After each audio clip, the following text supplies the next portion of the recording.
Romilda, o Götter, wie fürcht ich, dass du der Liebe, die oft du mir beteuert, gar bald schon vergissest. Oh, wie kannst du nur so sprechen?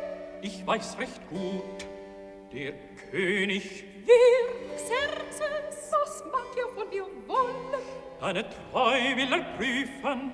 Ach, wenn er doch ihr Herz recht ist doch jeder entflammt von deiner Schönheit. Mir ist nicht bange. Ich aber fürchte, und ich erseh es.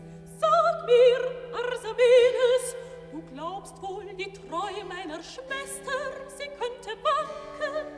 stürzt doch ein starker Sturmwind die mächt'gen Eichen. Doch Romilda widersteht ihm. Ach, wär sie untreu.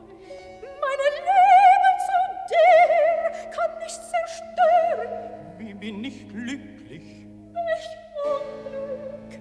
Ein Liedchen, willst es hören?